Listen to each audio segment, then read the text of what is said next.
I got my Women in Construction Tech cup. Nice, Antonia. Love it. You might have to pull that up again.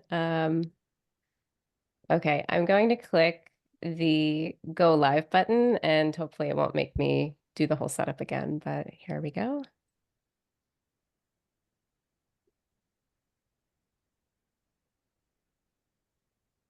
All right, so we should be officially live. I think we are. Fantastic. So I am super excited today to facilitate this discussion, this live panel, which is celebrating women in construction. So for anybody out there who may not be aware, this week is Women in Construction Week. And one of the things that I wanted to do at Erin Consulting is, of course, celebrate some of the women that have inspired me on my journey in construction and construction tech, and also, share a really great event and highlight some fantastic speakers. So without further ado, let's get on to introductions. So I will just go in the order of my screen. So let's start with Antonia, if you don't mind unmuting, and then giving a brief introduction to yourself. Hello, everyone, and thank you, Erin, for having us and for hosting this panel. I'm Antonia Soler. I'm director of Hilti Venture, and I'm based in the San Francisco Bay Area. I'm an engineer, originally from Barcelona, and I have been working with Hilti for 11 years, different roles in product management and sales management, both in Europe and the US. And I'm very much looking forward to the conversation today and to hear more about all the stories from my co-panelists. Thank you. Thanks, Antonia. Let's move on next to Lucy. Hi, everyone. Yeah, second Antonia here, Erin. Thank you so much for organising today. And yeah, really looking forward to it. My name is Lucy Wright. You can probably tell from my accent, I am based in the UK here. I head up the technology practice at Beaumont Baylee, which is an executive search firm that works across the built environment. And I specialise in construction technology and sort of any roles within that. And the reason Erin and I met is because I actually started a women's network group, which is how we sort of connected, which is Women in Contact for sort of UK and European businesses. Fantastic. Thanks, Lucy. So let's move on next to Daniela. Hi, everyone. I'm Daniela Cazares, and I'm the vice president at StudioMX. I'm a graduate architect from the University of Baja California, and I live in Mexico. And well, our company specializes in providing Revit, BIM, virtual design construction support to architects, engineers, and contractors across the US. And what's really unique is that after COVID, our company became entirely remote. So we're 13 architects located in different cities across Mexico, and I'm very excited and happy to be part of this webinar and to meet very talented women. Amazing. Good to have you on, Daniela. Thanks. And then let's move on next to Baylee. Morning, everyone. My name is Baylee Lemon, out of Salt Lake City, Utah. I am currently with the company. It's my second week now. I'm with Hamilton Lighting out of Salt Lake City. Previously speaking with Erin, was at Ozone Reality Capture, geospatial engineering firm. Currently, I am doing heading up the builder sales role in Hamilton Lighting now and loving it. So very pleased to be here with you all this morning. And thank you, Erin, for hosting this. Yeah, thanks for joining. And then, of course, last but certainly not least, Abarna. Hi, everybody. My name is Abarna Krishnakumar. First, I want to start off by saying thank you again, Erin, for organizing this. Really excited to be part of the panel. Just a little background about myself. I am the BDC project manager with Harder Mechanical Contractors down here in Phoenix, Arizona. I'm also the regional lead for the Women in BIM chapter for Phoenix as well. Been part of the industry for about 10 years now and just bouncing around to different aspects of the industry, kind of gaining my experience.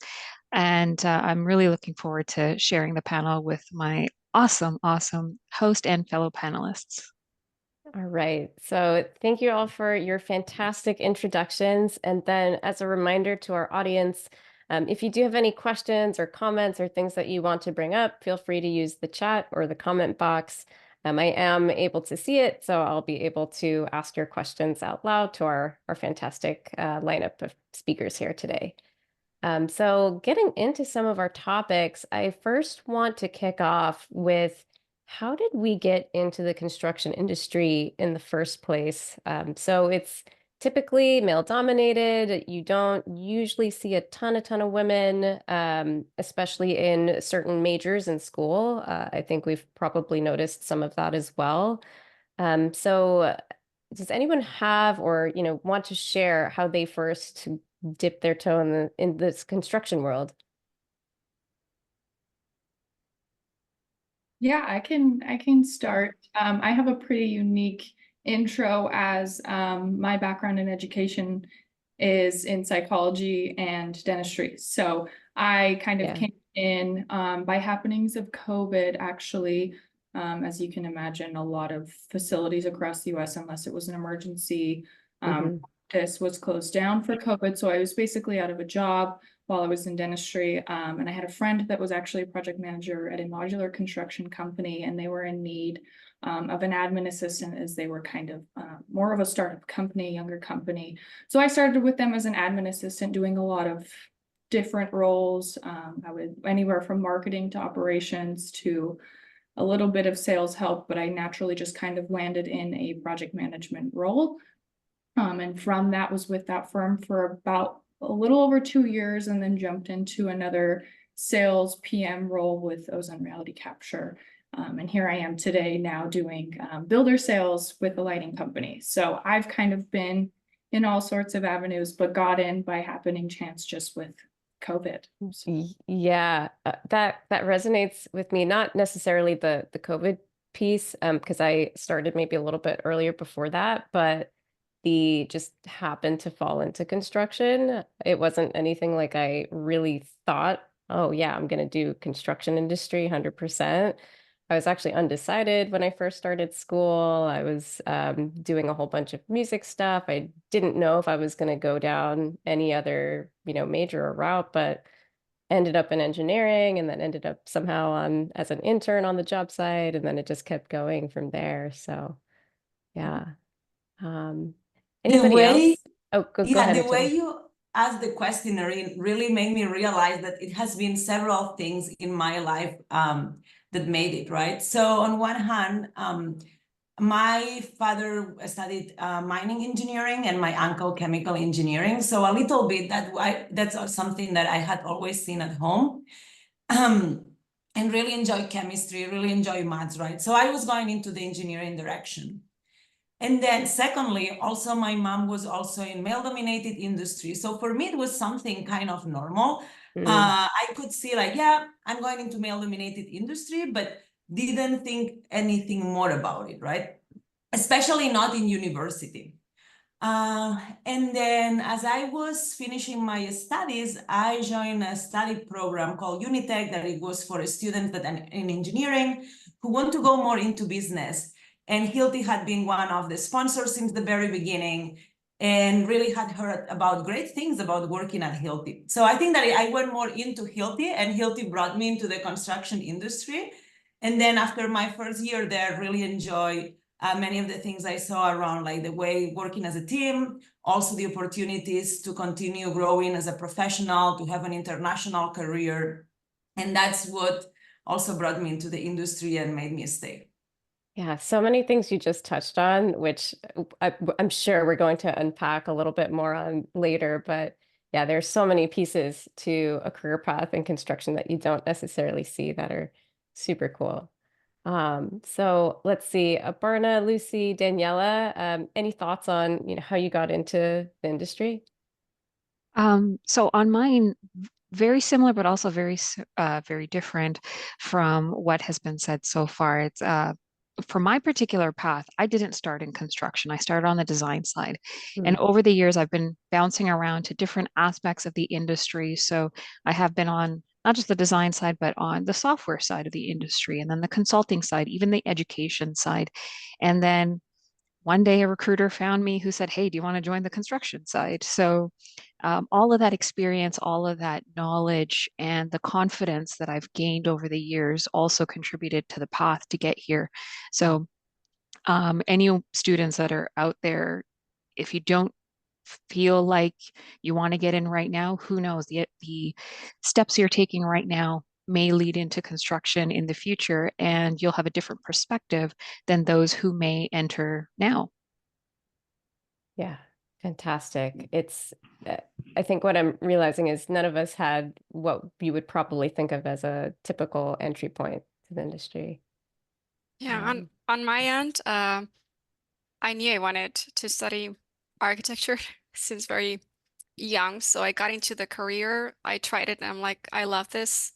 I graduated, and I think my career was one part of my development as a professional. But then I started with StudioMX 8 years ago. I was the first person to be hired, and it was just like a test or a project. Let's see if we can find professional architects in Mexico who want to learn about American construction and all the software and technology that it implies to create construction documents in VDC. So I started there and I've learned so much, and I am very passionate about it because it's a constant learning for me in this virtual construction industry, and I get to collaborate with so many talented people and in multidisciplinary teams. And yeah, I think I've known since very early, yes, I love this, but I always known it was gonna be more into that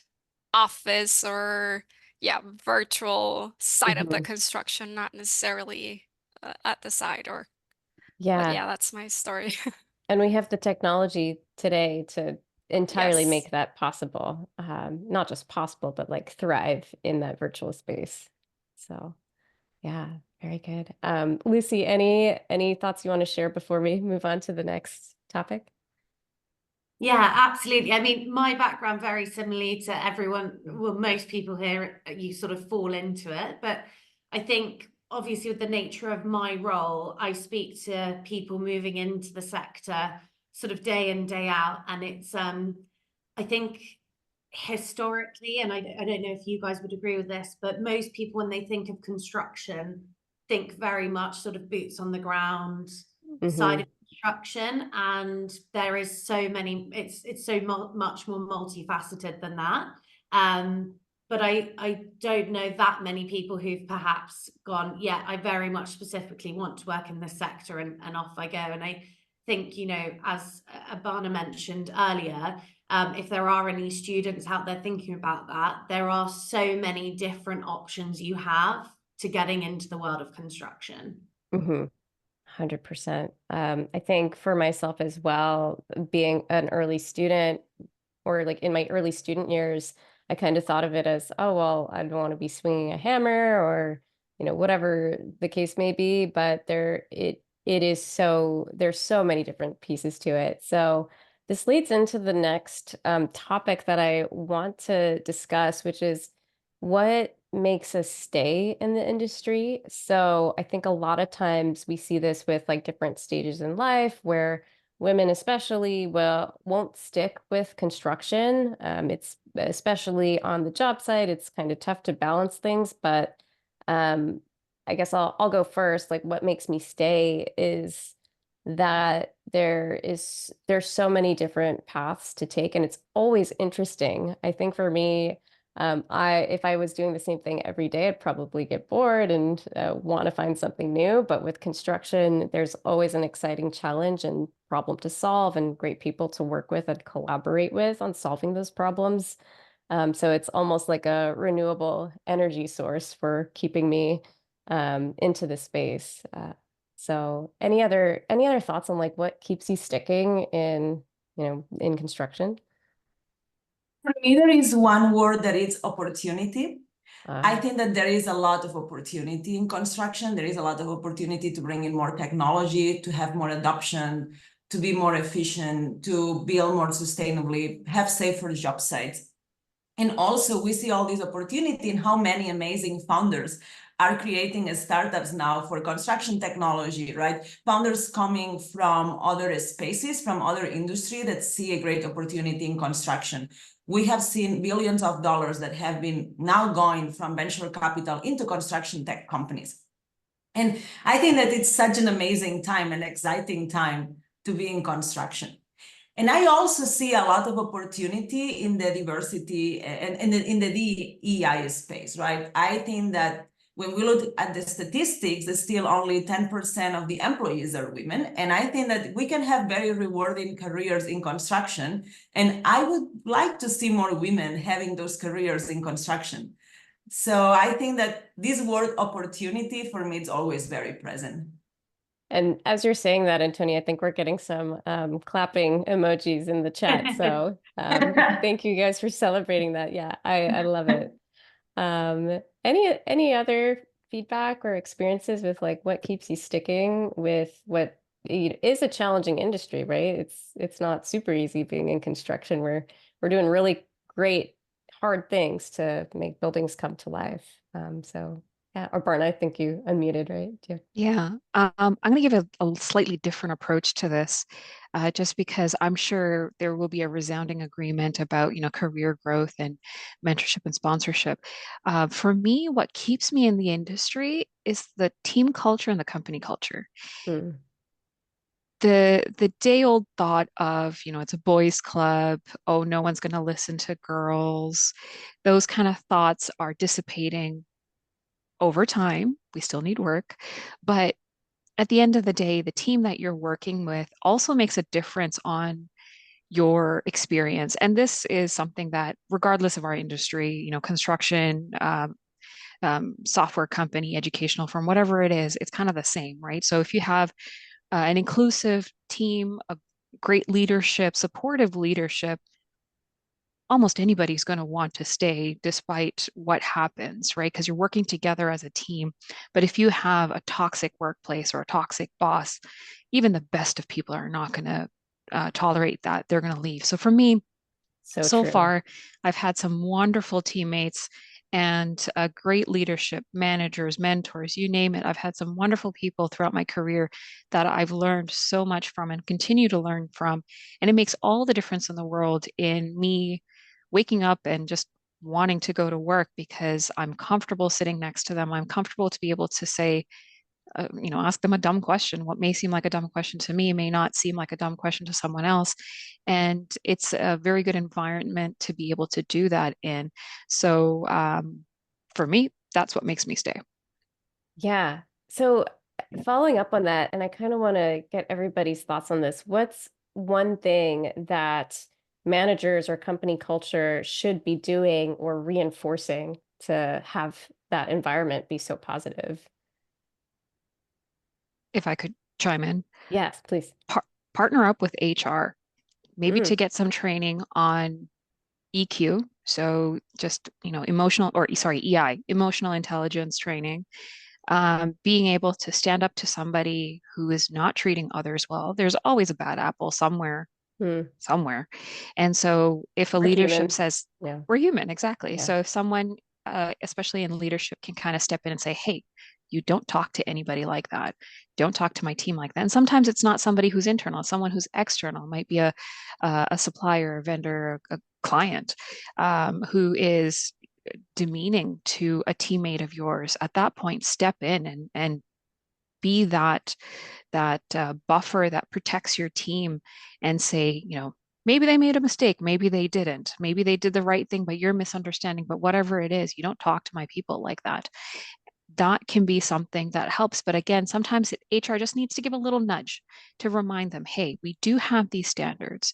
We do want people to want to come and work for us because the word will get out there. If there's a bad apple, people will find out and they're not going to want to come. That's what, company reviews exist for. Someone is going to advertise that. So being able to understand and have some empathy or some just, someone broke their leg. Don't expect them to come into work for the next little bit, or be flexible. They're not feeling well. Okay, take a half day, go home, we'll see you, keep me posted on whatever it is. I think that can definitely help the kind of environment that you're in.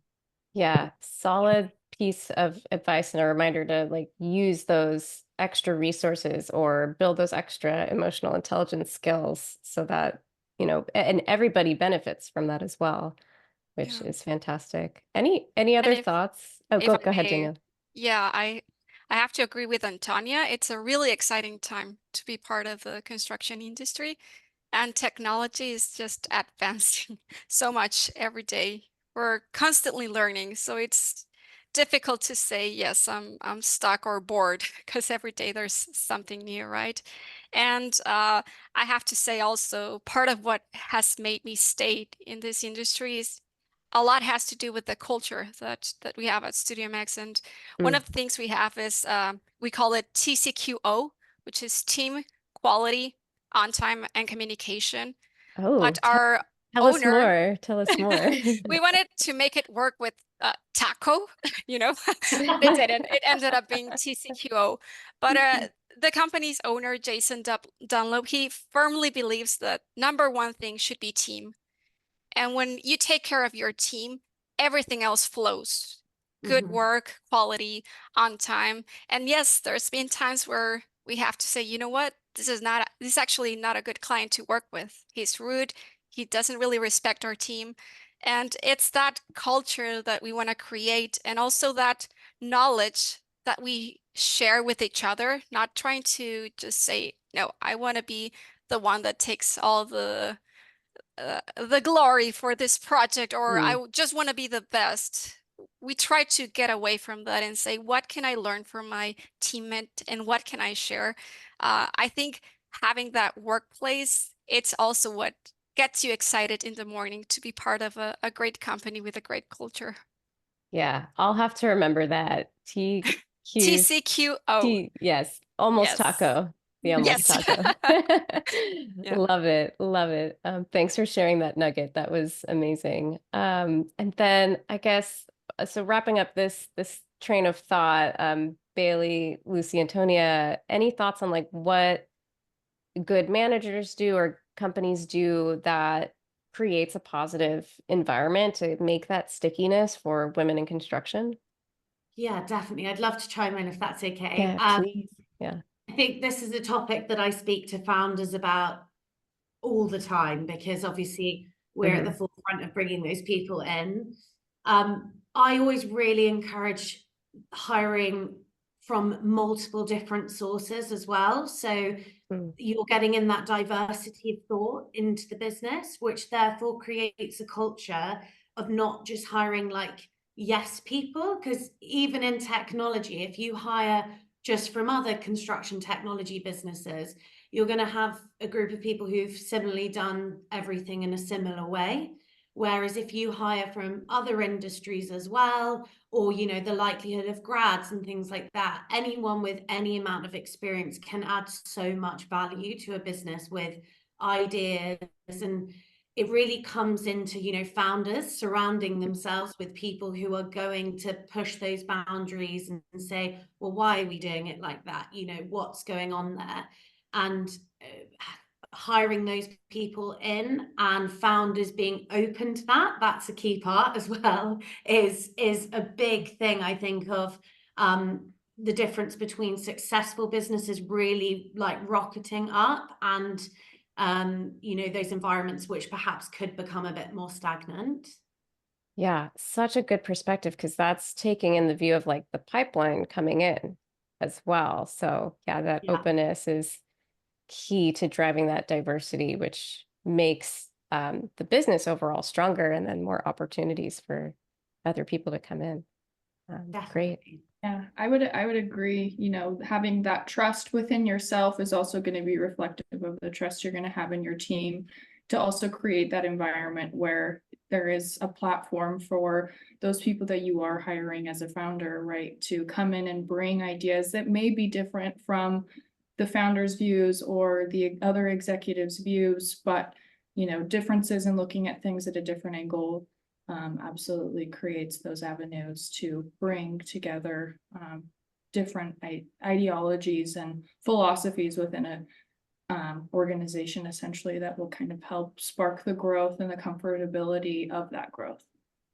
100%. I love all the answers so far, and I would like to add one more thing. Yeah. So I think also, especially now when I think about the startups and founders as they keep growing their teams, right?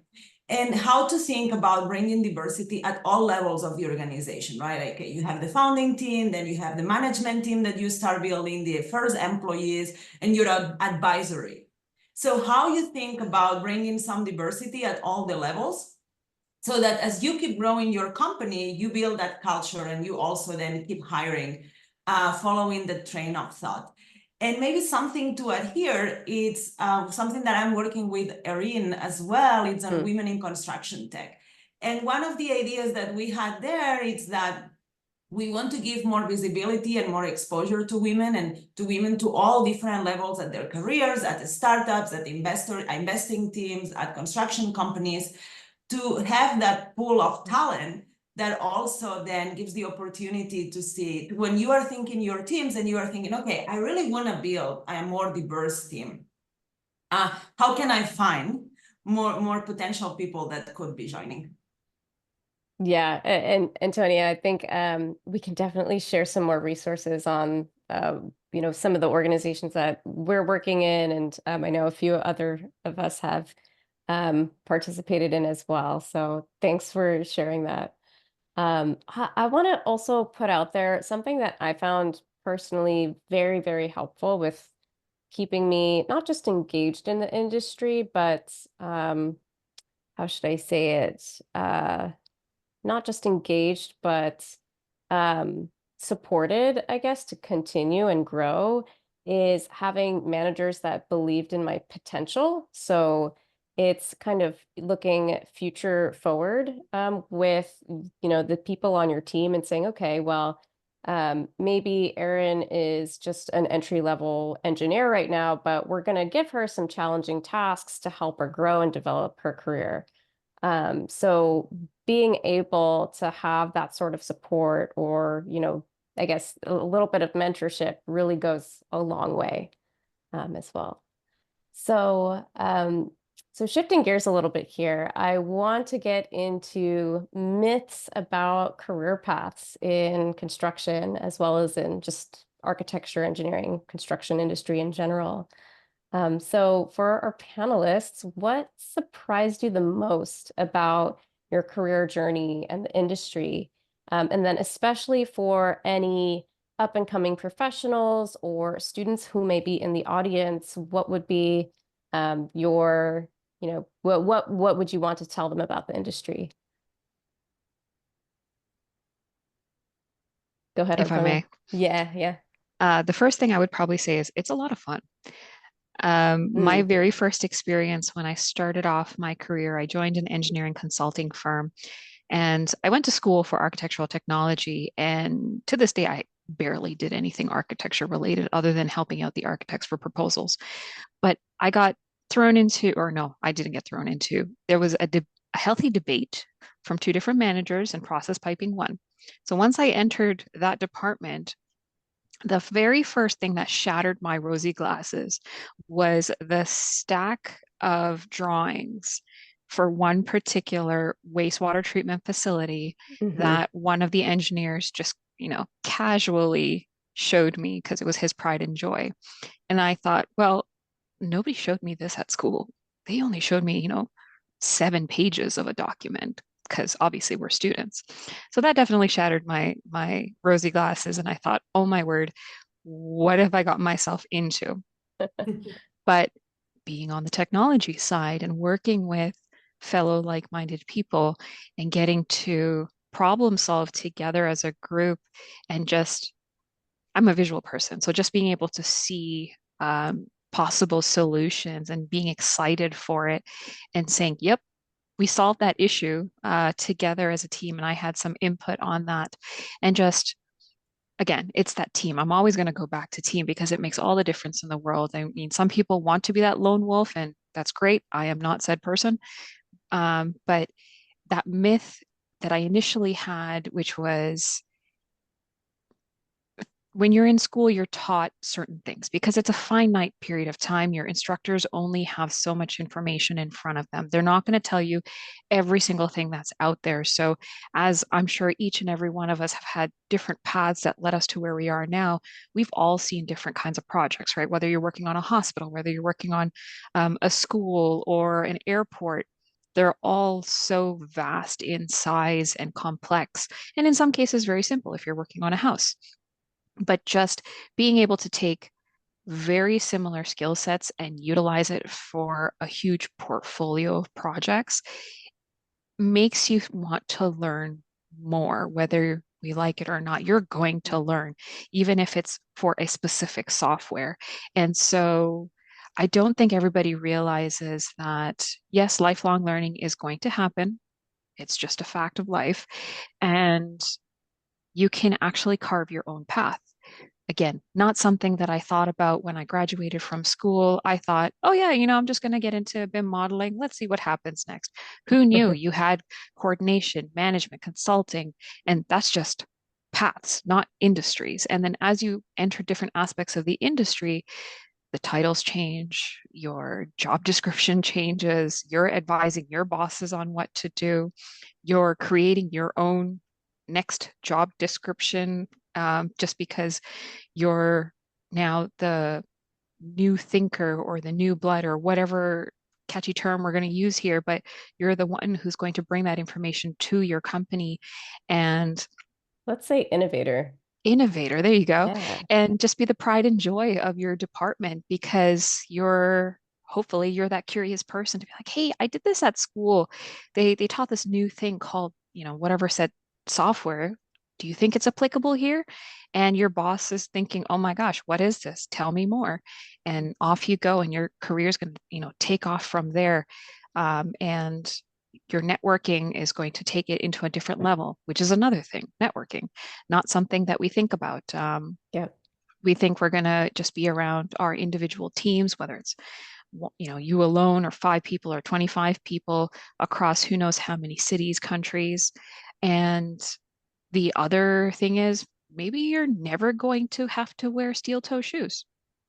You may be in an office environment, but still in the construction industry Right. your entire time. Or you may be out in a trailer, and once in a while you're going to go onto the construction site to kind of see what's being built because you're doing a walkthrough with your fellow teammates. So again, I think these are certain things that our instructors are not always able to advise their students on, to kind of be like, you have these paths. They do exist, and it's not always, you may not always sit in front of a computer. Who knows? You might be inside the virtual reality goggles for most of it, depending on where you are. So those were some of the myths that, it kind of ages me now because it didn't, yeah. Those are some of the myths that were definitely broken for me. Fantastic summary. Yeah, I resonate with a lot of that as well. And especially the networking piece was also something that surprised me, because construction is a huge industry, but it's also a very small industry at the same time. So what I found over the years is, oh, well, so-and-so knows so-and-so. And it was really nice to be able to kind of nurture a network like that and be able to make genuine relationships in the industry. So that's one of the pleasant things that surprised me. Any other thoughts? I see a lot of heads nodding. Baylee, Daniela, Lucy, Antonia. I think piggybacking off of that a little bit, I mean, it is fun, but I think the flip side too is the acceptance as a woman. You're going to still unfortunately get those personas that, question you or kind of already put you in a pocket being a woman, and, in my case as well, being a young woman and being very new into the industry, as I'm only shy of 5 years right now. But it is the acceptance. I think, I've often found myself in front of a lot of men, being the only woman in my last organization, and being in front of most of my clients who were also male, for them to go out of their way to say, you know what you're doing is awesome. And you being a young woman on top of that, like, is almost another selling factor for me to want to partner with you, because we want to help you and we want to help your growth. which I didn't necessarily have when I first entered the industry myself. I've had some, as I'm sure many women on this panel can probably relate to, is you're going to get those uncomfortable scenarios being a woman in a male-dominated industry. But I've been very lucky as well to get a lot of acceptance, and with that, the networking element for sure definitely plays into that. Absolutely. Yeah, 100%. That makes me think too as well, like my first projects, I was definitely the only woman on the team. And then later on, my projects, I had many more, women coworkers, and I guess it was more normalized as well. So I think it's slowly getting to that acceptance point, or like inclusion, right? That's what we're going for. Sure. Right. Any last thoughts? There has been Antonia. so many inspiring answers. And also one more to add is that maybe some of the roles that we are going to be doing in 10 years from now, they don't exist yet, right? Like Abarna was saying, you may create your job description because you see a need in your company and you bring that. That's one aspect of it, but then there is another one, that there is all these new technologies that now construction companies are implementing, right? So there are all these new roles that are being created at construction companies, all these new construction tech companies that are also like creating a lot of new job opportunities, and also seeing that as how we are going to be prepared to be ready to take on those jobs, to lead, to make the change, right? So I think that there is a huge opportunity for new roles, new jobs, and there are the ones we know today, and there are the ones that we can create and imagine for the future. So perfect segue, Antonia. We have a question in the chat that I think relates to what you're saying, and I think what Abarna touched on a little bit as well. So the question is, what advice would you give to women in construction who are forging their own unique career path rather than traditional roles and trajectory? Go ahead, Abarna. I'm going to say something corny. Roll with the punches. It's something that, especially in our industry, as it grows, as it evolves, I think those of us who have entered in traditional roles have had to do, but also those who are forging their path, you're going to experience that many more hurdles. It's going to be what's that video game? Donkey Kong. The barrels coming your way. You're gonna have to jump over and smash it. It's going to happen. But regardless of how fast, how quickly, or how calmly you forge your path, you don't have to be alone in it. You can reach out to your mentors, your leadership, your fellow colleagues, internally, externally. There are people out there that can't Reddit, that can provide some level of advice or knowledge or experience that they can say, well, since I experienced something similar, and this is what I did. It may not be applicable, or it may be applicable. Give it a shot if you so choose. And the worst that can happen is you're said no, right? When you go to your boss saying, I think there is a need for this type of role, and I believe that I will be best suited for a said role. Or I think we need these resources, and here's a proposal on why we need these resources. Here's the ROI on it. The worst that can happen is they say no or not yet. And so keep that open communication. Something that, from my personal experience, was an opportunity was presented to me, and I personally felt I was not ready at that time. And my response was, thank you so much, but not yet. I don't think I'm ready. But for some reason, that person took it as no. And so once I heard that they took it as a no, and I found out, quite some time later, I vocalized it saying, I'm going to put a timeline to this now, because certain individuals thought I said no, but that wasn't the case. So you communicate, be open with your communication, and ensure that you're on the same page when it comes to that path, because your interpretation of the path might not be the same interpretation as someone else who's helping you with clearing out that path for you or supporting you while you grow. So make sure you have that consistent communication, document it, because we're get. And so you can go back and say, hey, August 7th of 2022, we discussed this, saying in 2 years' time, we're going to, take this approach, and here's the email where we talked about it. So I think some of those things can definitely be leveraged, but again, create that community around you. It is so helpful in so many aspects of your career growth that we can all benefit from it. Super well said. I'm gonna have to come back and listen to this myself later. Go ahead, Antonia. Abarna, you touch in so many points that I had in my mind, right? Like for me, it was about be strategic, define what it needs to be, what you want, communicate it, and be clear, because you never know who can help you. Also, they need to know it. If they don't hear it, maybe people cannot help you, right? Like you need to say what you want.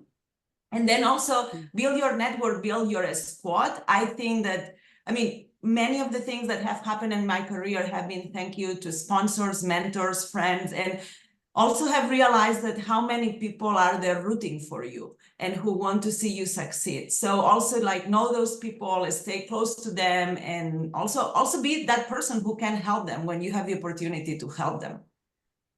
Yeah. Oh, sorry, can I jump in? Yes, please go ahead. Go ahead, Lucy. I was just going to say, So I good. completely agree with both of you. I think networking, especially as a woman in this industry, is honestly will unlock your career tenfold.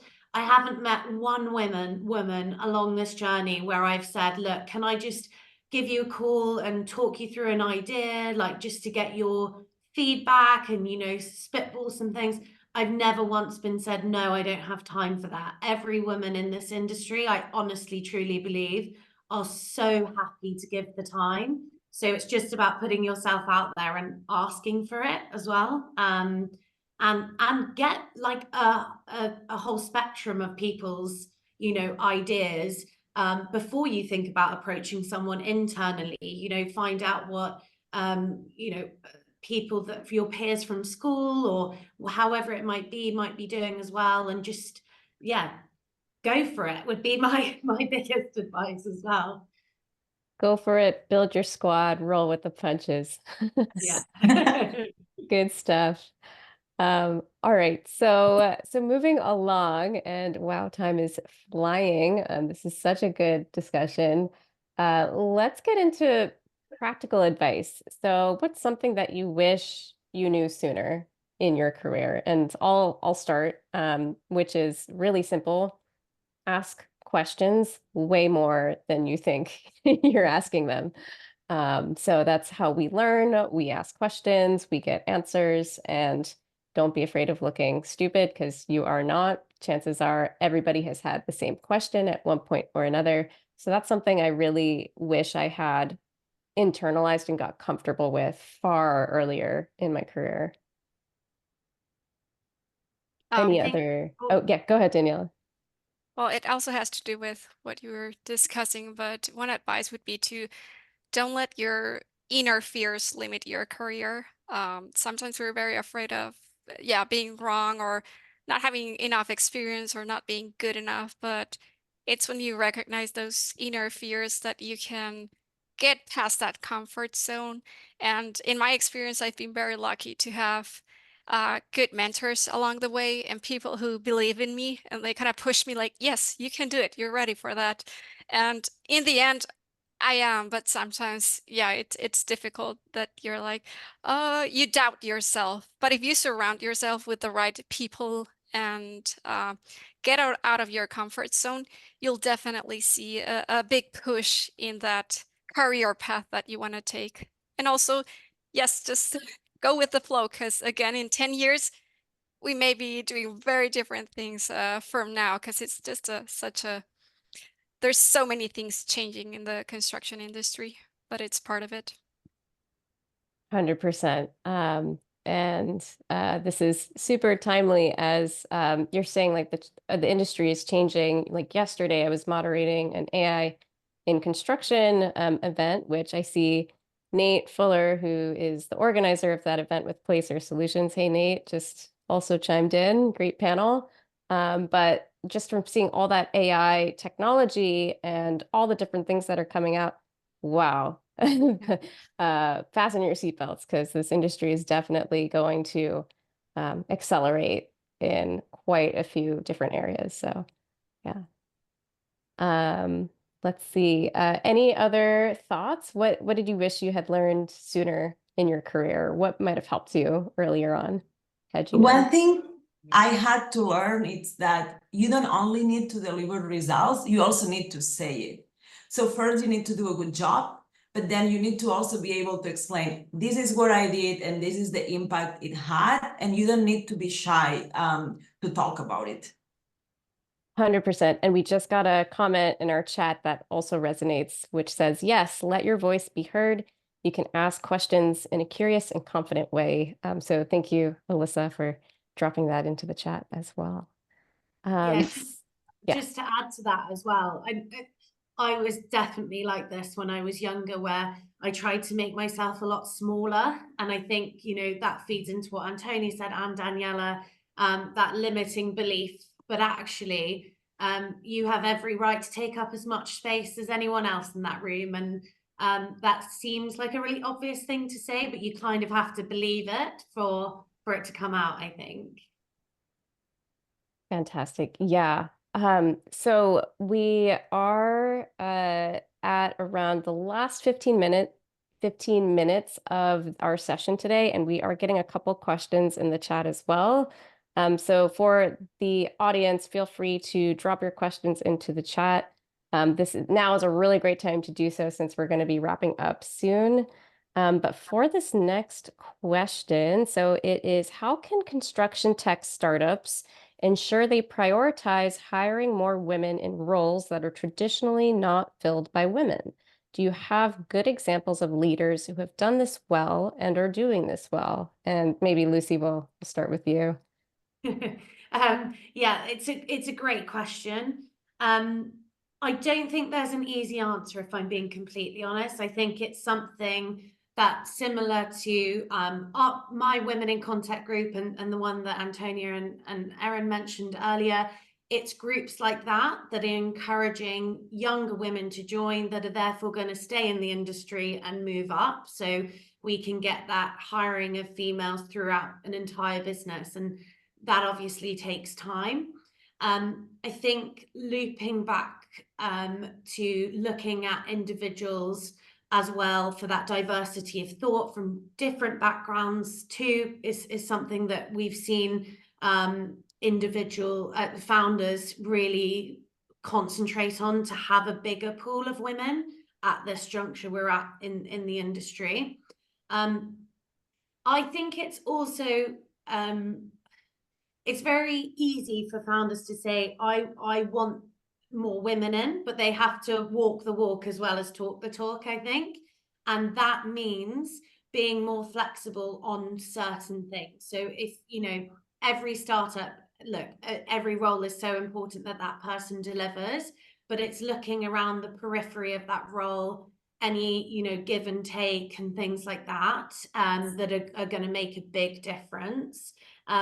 It is going to get easier the more we have panels like this with amazing people logging in. It just will, and we've already seen that. But it's a great question, and I don't have an 100% answer because we're not there yet. And that's really the from what I see. But I think a big thing, as I said, is people really wanting to do it rather than feeling like they should. And you can quite often tell that by what they're willing to, that give and take side of it as well. Leadership that doesn't treat it like a check the box type of thing, but believes in it. Yeah. 100%. Yeah. One thing adding on that, I would say it's also, how do you expand your network so that you get more access to get to know more women in the industry? Mm-hmm. And something that I have also seen is that when we have been doing all these events for women in construction tech, I have seen more men coming to the events, where I think it has also shown that there is an interest and that there is they want to do it, that they want to have more, and they are also going into these networking events to meet more of the women in the industry, right? Because we have some amazing women engineers that have studied at top schools, MBAs, who have been founders, who have already been in executive teams, right? And it's like, develop your network so you also get to know them. Right. We're not hiding. We're out there. Get to know the people. Okay, so we're about in the last 10 minutes or so, and I want to make sure we highlight some resources for our audience members so that, we have something they can go back to and check out after this LinkedIn Live. So what's one or two, maybe you have a couple good ones of resources that you'd recommend? For me, If I may. Oh, sorry, go ahead. Let's do Baylee and then Abarna. I mean, for me personally, it's been kind of what we talked about earlier, right? The mentors for me. You'll find the people that want to help you and want to teach you everything they know.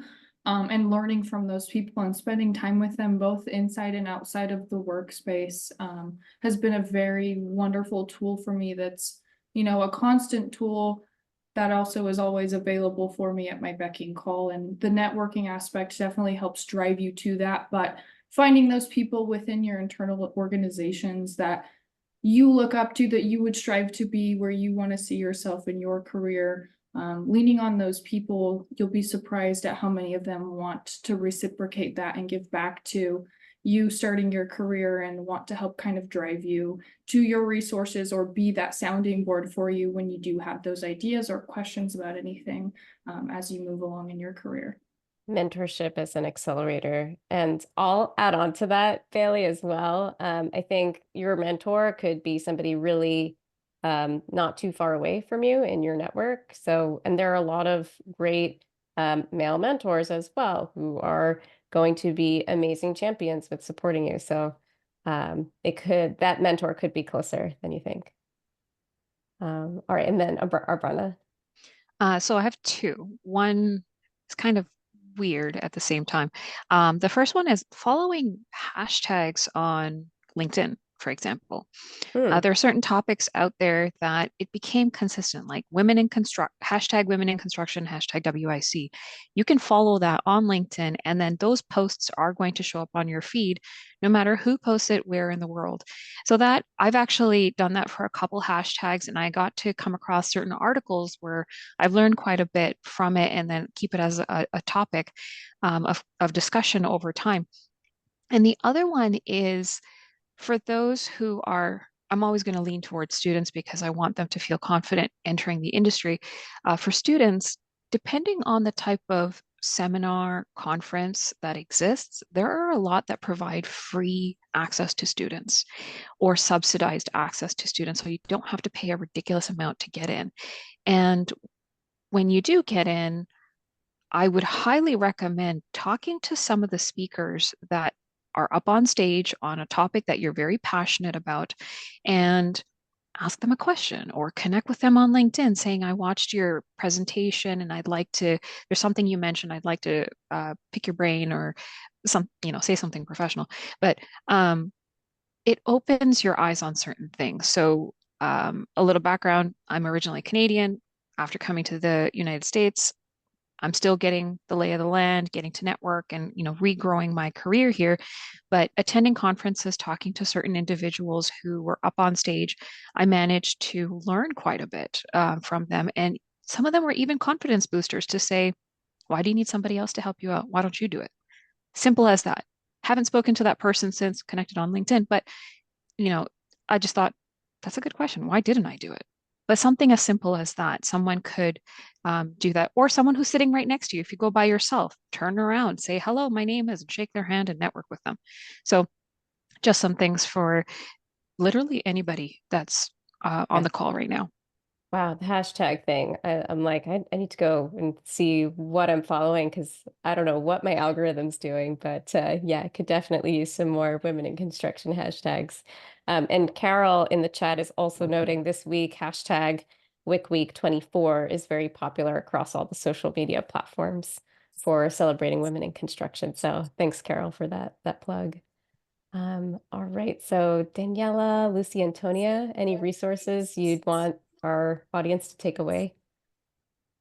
I would build into more some of the networking opportunities. There are some amazing organizations out there. There is Women in Operations, there is NAWIC, also SCS, Magna Women in Construction Group, and of course I've already talked a lot about Women in Construction Tech, but take all these opportunities as a way to get to know more people in the industry. And from there, maybe you meet mentors, you meet the sponsors, you meet people with whom maybe you want to collaborate and work together. 100%. Yeah, a lot of really great organizations. Chances are there's an organization that's really close to you that you can get involved with and find a good community. So I'd encourage everybody to look up some of the suggestions that Antonia just threw out. I think after this live, I will try to do my best with digging up some links, and I'll try to post it on the event page as well for anyone who wants to come back and check it out. So Daniela and Lucy, last thoughts on resources that our audience can check out? Well, I'm going to be very specific. If you want to check out my company's webpage, www.studiomx.team, and learn more about TCQO, about our company culture and what we're trying to do in the tech industry. Yes. And you can even schedule a quick Zoom with me and Jason. We're more than happy to explain more about why we believe team is number one and this culture that we want to create so that women can be successful and have enjoyable careers in the construction industry. Yeah, I am very curious to learn a little bit more about TQCO. TCQO, yeah. TCQO. I'm probably going to get that wrong forever, but yeah. Oh, Baylee? Yeah, I back that resource. StudioMX is a wonderful team, and I think Jason's done a wonderful job at the inclusivity that he's brought and the company culture. Absolutely. Good stuff. TCQO. Got it. Got it. And then Lucy, any last thoughts? Yeah, just to add on what everyone's saying, really, I would also look at going to just the wider industry events. They correct me if I'm wrong, but I think quite a few of them do for the students. They do either less expensive passes or free passes if you reach out to the right people. They are always full of really supportive people that are physically there to network. So if it's something that perhaps you feel more shy to do or feel a bit out of your comfort zone, they can be quite a good one to go and see what other technologies are out there, potentially meet future employers as well if you're looking for a role. But yeah, it's a good place to go because everyone knows that they're networking. So the sort of expectation is there, and it can take a bit of the nervousness away, I would say. Yeah, we're all in the community building together. No one's going in alone. Awesome. So we're pretty much right on time. If anyone has one last question, and we could maybe take that. Oh, and Jason is putting into the chat T for team, C for communication, Q for quality, and O for on time. Perfect. Thanks. Appreciate that. So if there's no other questions, I'm going to hang on for just one more minute to see if anything comes in. We can probably start to wrap up. Any last thoughts from anyone on the panel? Just thank you. I really enjoyed this Yeah. webinar. Alrighty. Well, thank you all. It's not possible without each and every one of you participating, sharing your thoughts, your experiences. I know I definitely need to go back and re-listen and re-watch because some of the things that were shared are evergreen. So those pieces of advice and experiences that we had, I think they always come back to us and help support us no matter where we are in our journey. And no matter which industry too. So thank you everybody for sharing that. Also, thanks to our audience. Really love seeing your engagement in the chat, all the emoji reactions. That keeps me engaged as well.